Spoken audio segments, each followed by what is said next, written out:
முன்னொரு காலத்துல அரசாணங்கிற காடு இருந்துச்சு. அந்த காடு பார்க்கிறதுக்கு ரொம்ப அமைதியாகவும் அழகாவும் இருக்கும். அந்த காட்டுல சிங்கராஜன் என்ற சிங்கம் தான் காட்டுக்கே ராஜாவா இருந்துச்சு. ஒரு நாள் அந்த சிங்கராஜன் தன்னோட குட்டிகளோட ரொம்ப சந்தோஷமா விளையாடிட்டு இருந்துச்சு. அப்போது அந்த சிங்கராஜன் தன்னோட குட்டிகளுக்கு வேட்டையாடுறதுக்கு பாடம் கத்து கொடுக்கலான்னு அந்த ரெண்டு குட்டிகளையும் கூப்பிட்டு பேசிட்டு இருக்கு. குட்டிகளும் ரொம்ப ஆர்வமா இன்னைக்கு அப்பா என்ன பாடம் சொல்லி தருவாங்க அப்படின்னு யோசிச்சுட்டே நிக்குது.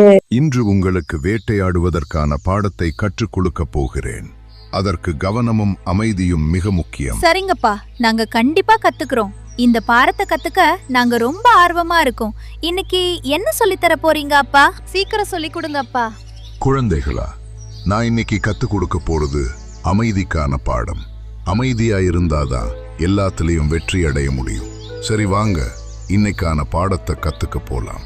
ஆனா இதையெல்லாம் ஒரு நரி ஒரு மரத்திற்கு பின்னால் நின்று அந்த சிங்கராஜன் தன் குட்டிகளோடு பேசுவதை மரத்திற்கு பின்னால் ஒளிந்து கொண்டு பார்த்து கொண்டிருக்கிறது.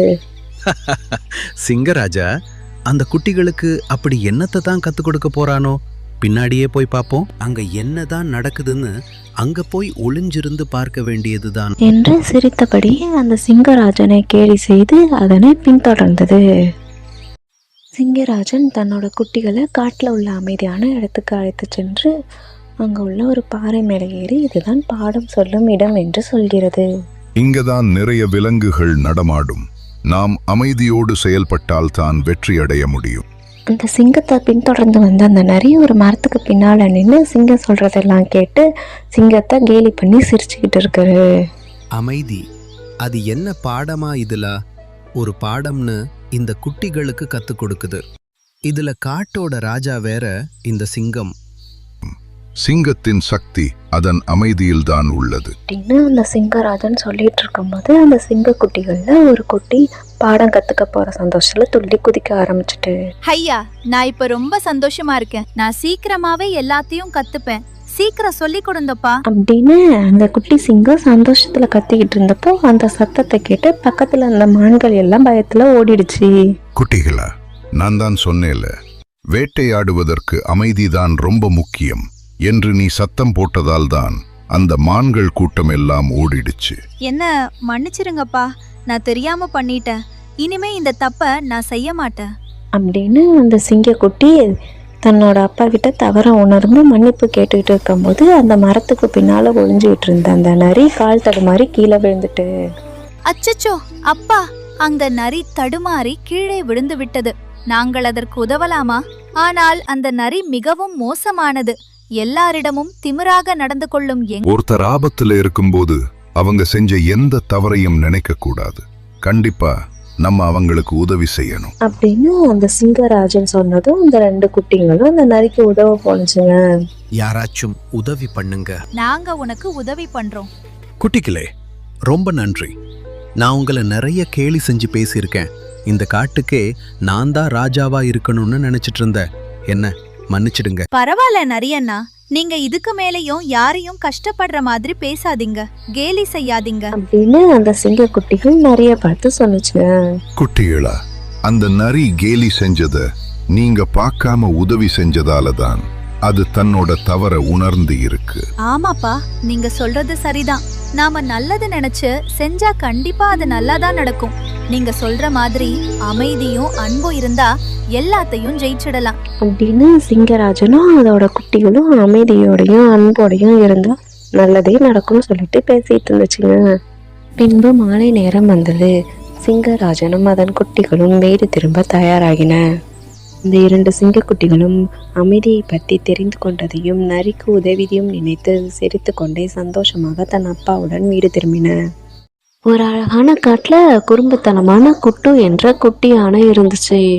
அந்த குட்டி யானை ரொம்ப சேட்டத்தனம் பண்ணிக்கிட்டு ரொம்ப ஜாலியாக தண்ணியில் விளையாண்டுட்டு இருந்துச்சு. அதுக்கு தண்ணியில் விளையாடுறதுனா ரொம்ப பிடிக்கும். ஒரு நாள் அந்த குட்டி யானை தன் நண்பர்களை பார்க்க காட்டுக்குள்ளே போய் தன் நண்பர்களோட சேர்ந்து விளையாண்டுட்டு இருந்தது. அப்படி அவங்க சந்தோஷமா விளையாண்டுட்டு இருக்கும்போது காட்டுக்குள்ளேருந்து ஒரு மணியோட சவுண்டு கேட்குது. அது என்ன சத்தம்னா அந்த குட்டி யானை திரும்பி பார்க்கும்போது அந்த குரங்கு அந்த சத்தத்தை கேட்டு பயத்துல மரத்து மேலே ஏறிடுச்சு. அதுல குட்டி யானை அந்த சத்தம் எங்கேருந்து வருது அப்படின்னு சொல்லிட்டு தன்னோட நண்பர்கள்ட்ட கேட்டுட்டு இருக்கு. அந்த சத்தம் காட்டுக்குள்ள இருந்து தான் வருது. ஆனா அங்க யாரும் இதுவரைக்கும் போனதில்ல. நீயும் அங்க போக வேணாம் அப்படின்னு அந்த மயில் சொல்லியும் அந்த குட்டியான அதை காதுல வாங்காம திரும்பவும் அது காட்டுக்குள்ள போகுது. அது சாதாரண காடு அல்ல, அது ஒரு மாயக்காடு.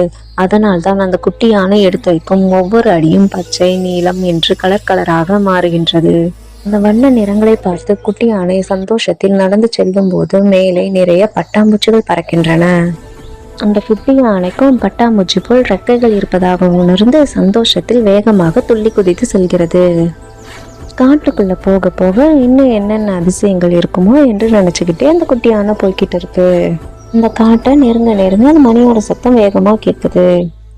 அந்த மாய காட்டுக்குள்ள ஒரு மரத்தோட கிளையில தங்க நிற மணி ஒண்ணு கட்டி இருந்துச்சு.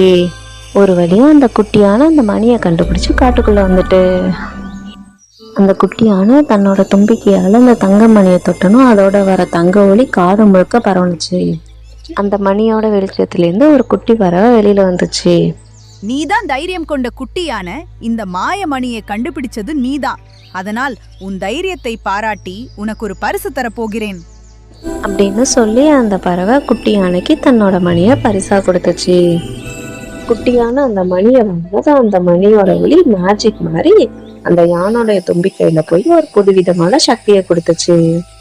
அதுக்கப்புறம் அந்த குட்டியான தன்னோட நண்பர்களெல்லாம் பார்த்து காட்டுல நடந்ததெல்லாம் சொல்லி ரொம்ப சந்தோஷப்பட்டுச்சு. அந்த குட்டியான அந்த மாயக்காட்டுக்குள்ள போய் அந்த மணியை தொட்டு சக்தி கிடைச்சதால அது தொடுற எல்லாமே கலர் கலரா மாறுனுச்சு. அதை பார்த்து அந்த குரங்கு ரொம்ப ஆச்சரியத்துல வியந்து போய், வாவ், இது என்ன வானவில் கலர் மாதிரி ரொம்ப அழகா இருக்கு அப்படின்னு சொல்லுச்சு. அந்த குட்டி யானையோட சக்தியால காடு முழுக்க ரொம்ப அழகா கலர்ஃபுல்லா மாறிடுச்சு. அந்த குட்டி யானையும் தன்னோட நண்பர்களோட சேர்ந்து சந்தோஷமா நடந்து போச்சு. ஒரு அழகான குளத்துல ஒரு தங்க மீன் வாழ்ந்துட்டு வந்துச்சு. அந்த குளத்தோட கரை ஓரத்துல ஒரு வாத்தும் நின்னுகிட்டு இருந்துச்சு. அந்த தங்க மீனுக்கும் அந்த வாத்துக்கும் நண்பர்கள் யாரும் இல்லாதனால அது ரெண்டுமே எப்போதும் சோகமாவே இருந்துச்சு. ஒரு நாள் அந்த வாத்து ரொம்ப கவலையா இருந்துச்சு. மற்ற வாத்துகள் எல்லாம் ஒன்னா சேர்ந்து பறக்கிறத பார்த்து நமக்கும் இப்படி நண்பர்கள் இல்லையே அப்படின்னு சொல்லி அது ரொம்ப கவலைப்பட்டுச்சு. அந்த தங்க மீனும் மற்ற மீன்கள் எல்லாம் ஒன்னா நீந்துறத பார்த்துட்டு, என்னை யாரும் நண்பனா சேர்த்துக்க மாட்டாங்க, எனக்கும் நண்பர்கள் இருந்தா நல்லா இருக்கும் அப்படின்னு கவலையோட சொல்லுச்சு. அந்த வாத்து ஒரு நாள் அந்த குளத்துல தண்ணி குடிச்சுட்டு இருக்கும் போது அங்க இருந்து அந்த தங்க மீன் ரொம்ப துள்ளி குதிச்சு விளையாடிட்டு இருந்தது. அந்த தங்க மீனை பார்த்த அந்த வாத்து ரொம்ப சந்தோஷத்துல அதுகிட்ட பேச போனுச்சு. வாவ் தங்கமீன், நீ ரொம்ப அழகா இருக்க தங்கமீன், நீ யாரு அப்படின்னு சொல்லி இந்த மீனு கிட்ட போய் பேசுச்சு. நான் இந்த குளத்தோட தங்க மீன், ரொம்ப நாளா இங்கதான் நான் இருக்கேன். ஓ அப்படியா, நீ என் கூட நண்பனா இருக்கியா? எனக்கு நண்பர்கள் யாருமே இல்ல, நான் தனியா தான் இருக்கேன். கண்டிப்பா நம்ம நண்பர்களாக இருக்கலாம். எனக்கு யாரும் நண்பர்களே இல்ல, நானும் தனியா தான் இருக்கேன். அப்படியா, எனக்கு ரொம்ப சந்தோஷமா இருக்கு அப்படின்னு சொல்லி அந்த வாத்தும் அந்த தங்க மீனும் நெருங்கிய நண்பர்களாகி ரொம்ப சந்தோஷமா இருந்து வந்துச்சுங்க. ஒரு நாள் அந்த மீனும் அந்த வாத்தும் விளையாண்டுட்டு இருக்கும் போது மேகம் எல்லாம் இருள் சூழ்ந்து மழை வர மாதிரி இருந்துச்சு. கொஞ்ச நேரத்துல மழை பெய்ய ஆரம்பிச்சுட்டு அந்த மழையோட அளவு வேகமாக அதிகரிக்க அந்த குளத்துல உள்ள தண்ணீரோட அளவும் வேகமாக அதிகரிச்சிச்சு. கொஞ்ச நேரத்துல அந்த குளம் ஃபுல்லா நிரம்பிடுச்சு. இந்த குளம் ஃபுல்லா தண்ணி வந்ததால அந்த தங்க மீனுக்கு ரொம்ப பயம் வந்துட்டு, நண்பா, எனக்கு ரொம்ப பயமா இருக்கு. குளம் முழுக்க நிரம்பியாதால இந்த தண்ணி என்ன அடிச்சிட்டு போயிடும் போல இருக்கு. நீ ஒன்னும் பயப்படாத தங்க மீனே, உனக்கு ஒன்னும் ஆகாது, நான் இருக்கேன், கவலைப்படாதே, நான் உனக்கு உதவி பண்றேன் அப்படின்னு சொல்லி அந்த வாத்து தங்க மீனுக்கு துணிச்சலோட போய் உதவி பண்ணுது. இது உதவி பண்றத பார்த்தா மற்ற வாத்துகள் எல்லாம் ரொம்ப ஆச்சரியத்துல சந்தோஷப்பட்டுச்சுங்க. அந்த தங்க மீனை மழை தண்ணியில அடிச்சுட்டு போகாம பத்திரமா அந்த வாத்து காப்பாத்திடுச்சு. கொஞ்சம் கொஞ்சமா அந்த குளத்துல உள்ள தண்ணி குறைய ஆரம்பிச்சதும் அந்த தங்க மீன் சந்தோஷமா மறுபடியும் துள்ளி விளையாட ஆரம்பிச்சிச்சு. அந்த தங்க மீன் அந்த வாத்துக்கிட்ட, நீ எனக்கு கிடைச்ச மிக சிறந்த நண்பன் அப்படின்னு சொல்லி ரொம்ப சந்தோஷப்பட்டுச்சு. அந்த வாத்தும் அந்த தங்க மீன் கிட்ட, நம்ம ரெண்டு பேரும் எப்போதும் இப்படியே நண்பர்களா இருக்கணும் அப்படின்னு சொல்லிச்சு. அதுலேருந்து அந்த வாத்துக்கும் அந்த தங்க மீனுக்கும் இருந்த நட்பு ரொம்ப சந்தோஷமா தொடர்ந்து வந்துச்சு. ஹலோ ஃப்ரெண்ட்ஸ், இந்த வீடியோ உங்களுக்கு பிடிச்சிருந்தனா லைக் பண்ணிட்டு என்னோட சேனலை சப்ஸ்கிரைப் பண்ணிடுங்க.